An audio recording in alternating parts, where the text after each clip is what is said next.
Zafer Bey buyurun. Bu çəkiliş aydın deyilişdən aydındır ki, 836 nömrəli hərbi hissənin 3-cü batalyonundan gedir. Çəkilişdə postlarda olduq, yerlərdə olduq. Hansı ki, biz getdiyimiz çəkiliş postlar erməni vaxtdan ermənilərin tutduğu postlardır.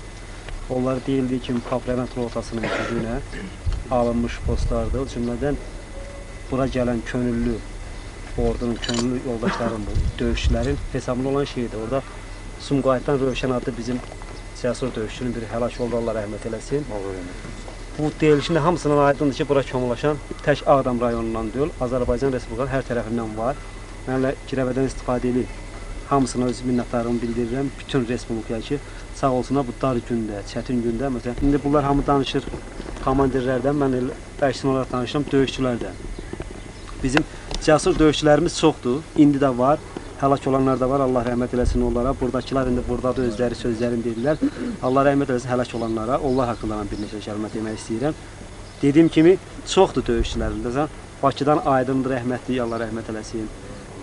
Bu Salahlı Kəngəri kəndindən İxtiyarıdır, Habilidir, Allah rəhmət eləsin, axırıncı döyüşdə oldular. Rövşənidir Sumqayıtdan dediyim kimi. Sənan Rüstəmov Ağdam rayonundan. Mən onun üstündə bir qədər təmasif edilir. Bu Sənan üstə bir qədər dayanmaq istəyirəm ona görə ki, həm gəncidir.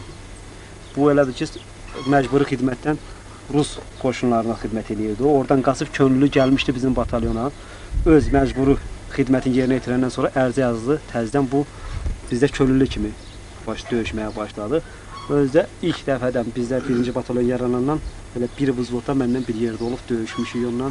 Umudluda, Əmrallarda, Qaradağlıda, Malıbəylidə bütün döyüşlərdə iştirak edibdi. Umudluda da bu yaralandı.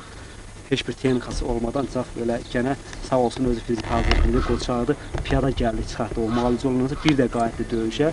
Axırıncı Gülaflı, səhv eləmirəmsə, mayının 15-i idi. Gülaflı ermənilər hücum eləmişdi. Elə bu yoldaşlar da hamısı iştirak elədi bir yerdə. Aydınla Sənan həmən döyüşdə rəhmətə getdilər. Onlar özdə böyük qəhrəmanlıqla şücaət göstərib bu bizim bir vertolyatı vurdular. Podpolkovnik Şivaryov Yoçik orada oydu. O da düşmüşdü ermənilər olan yerə. Hansı ki, ermənilər onu götürüb təcə əlində bağlayıb BMP-yə bindirib aparırdılar. Bunun şücaətinə görə, bunun qoçaqlığına, dönməzliyinə görə o oradan azad olundu. Onları aldı. Hətta ki, başqa bir ermənin cibində də onun dokumentini götürüb aparmışdılar. Kim aparmış? Ermənilər həmən Şivaryovun dokumentini götürüb, bizim Yoçikin dokumentini götürüb aparırlar.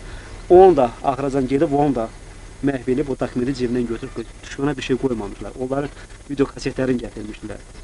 Bax, burada həmin hadisədə Sənan qəhrəmanlığına həlak oldu. Özdə çox böyük qəhrəmanlıq göstərilmişdi. O cümlədən də bu yoldaşlar hamısı orada iştirak edən uşaqlardır, hamısı orada döyüşən uşaqlardır. İndi bunların sözünün qüvvəsi bizdə planlı getməlidir bütündə. Nə var? Hamısı plan var. Plansız qeyri.